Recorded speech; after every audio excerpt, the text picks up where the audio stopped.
Reginald Archibald Gladstone III is the self-proclaimed world's foremost maestro of murder.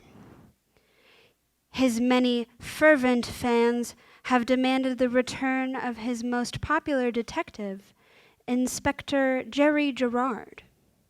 Mr. Gladstone is not one to disappoint, especially if that means he can sell a few more books. Though some critics have called his new book a blatant ripoff, he assures us that it is completely different than the movie that came out this year with a similar name. Excuse me. There's a little tickle. Murder on the Oriental Express takes Inspector Gerard out of the affluence and into the various dens of iniquity that the common man often finds himself, here to share with us this marvel of mayhem, Reginald Archibald Gladstone III. Thank you. Thank you, Dana. Thank you. Several years ago, I appeared on this program to promote my book entitled, Was It the Butler? Since then, my other novels can't seem to stay on the shelves. Perhaps you've heard of my other titles, Death by Edwardian Hospitality. And of course, the New York Times bestseller, The Killer is a Made Man. Perhaps you're familiar with Red Stains on a White Glove, or the thrilling espionage thriller that was so very thrilling, Who Buttles the Butler? Continuing with the same sleuth, Inspector Jerry Gerard, I am pleased to present to you tonight Murder at the Oriental Express. To those critics who say I am a flim-flammer for composing a murder mystery novel with commonalities with that of a famous murder mystery film, I say, twaddle, bosh, and claptrap. Though I am able to see deep into the psyche of a crook who partakes in the practice of hugger-muggery, I am no commonplace mountebank. I shall call your attention to the realm of farce. It is not uncommon for two completely different comedians to compose the same jest. Practitioners of amusement have a term for this, parallel thinking. So, to those fiendish critics, and you know who you are, I say to thee, parallel thinking! And why should it not surprise anyone that a mind such as mine might think up a very same idea as one of the greatest murder mystery authors of all time, Agatha Christie. Yes, he created some of the greatest and best-known sleuths in all of literature. His Hercule Poirot, his mysterious Mr. Quinn, and of course his ironically female detective, Miss Jane Marple. My brilliance at deception can be rivaled only by him. Take, for example, the clever way he used a feminine pseudonym as a way to lull the reader into a false sense of security, so that they might expect a simple story about lovers or some such drivel. Agatha Christie, indeed. What clever duplicity! Now then, enough bobbery. Let's get on with the excerpts that my publishers have selected for me to read to you. I would like to note here that I have been instructed to refrain from imitating the likeness of accents and foreign voices in my readings.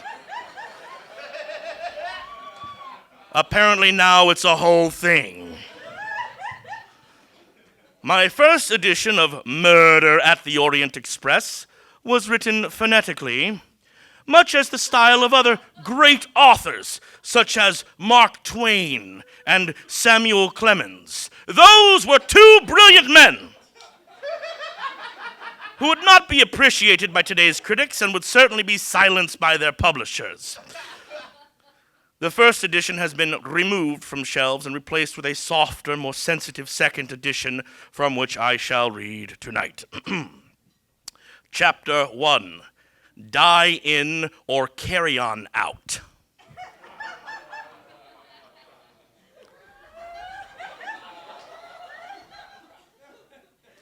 For some, Chinese takeout is simply a way of life in the dark and dreary pavemented landscapes of middle America. To wealthy eccentrics living in the country, it's a novelty. Mr. Worthington's son's son, Sonny, thought it amusingly gauche to leave the countryside and dine at the Oriental Express, a Chinese eatery located inside a shopping mall.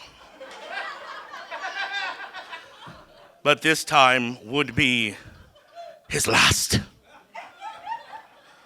Mr. Irving Worthington's son called for a favor of Inspector Jerry Gerard. Inspector, I have a reason to believe that my son, yes, Sonny Worthington's son, is in danger.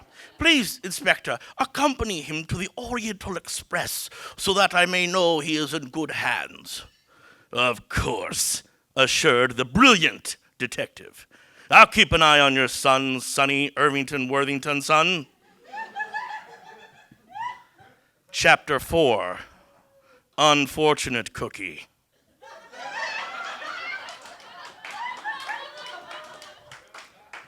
There it was. The Oriental Express, ominously located next to the Petco.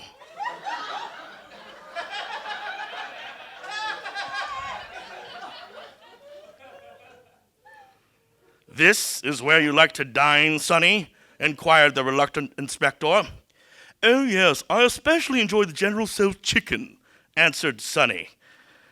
They stood at the back of the line, a line of 12 diners, each ordering something by pointing to an illuminated picture above the cash register. I can see the amusement in all this, reflected the inspector.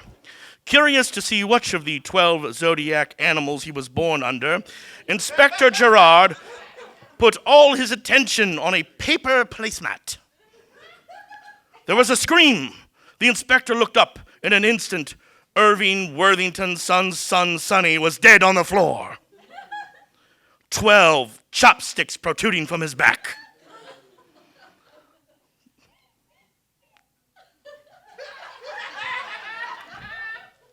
The local mall authorities were alerted, and Mike, the security guard, rode up on a motorized two-wheeled vehicle, which was clearly the cause of his obesity.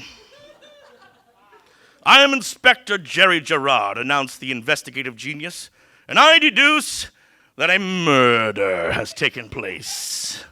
For no one is that bad at trying to use chopsticks.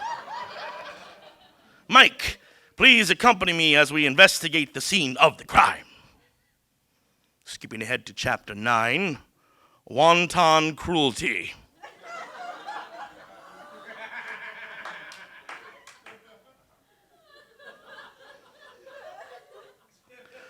Naturally,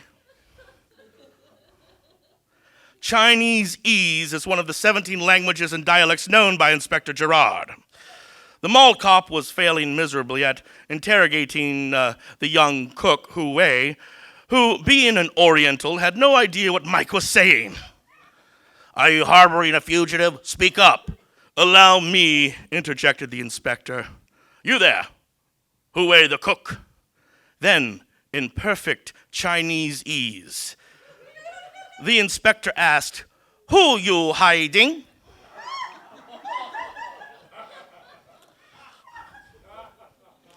The cook shook his head as if to say, no one. I deduce, shouted the inspector, that the killer or killers is right here. Secure the gate! Mike, the security guard, did as the inspector commanded, successfully locking in the 12 diners, the staff of the Oriental Express, and the 2 sleuths. But do you really need to detain all 12 diners, Inspector? Asked the idiotic, underpaid, lazy watchman. Yes, Mike. Under his breath and to himself, Inspector Gerard spoke in perfect Chinese ease. Something wrong. Chapter 15. Made in China. After using his acumen to cut to the truth of the alibis used by each diner, Inspector Gerard observed some glaring observations that were obvious now that he had observed them. One of the diners was wearing white gloves, but another had an apron tucked in their back pocket. One was polishing a wine glass. Several others were perfectly shone shoes and neatly parted, albeit greasy hairstyle, and all of them with British accents. Suddenly, realizing that all 12 diners were attempting to eat their food by using only one chopstick, the inspector's eyes lit up brighter than the sign for the number 6 chef special. I've solved the murder, Mike, proclaimed the inspector. In unison, the 12 diners responded, Who did it? No, shouted Inspector Gerard, who is completely innocent?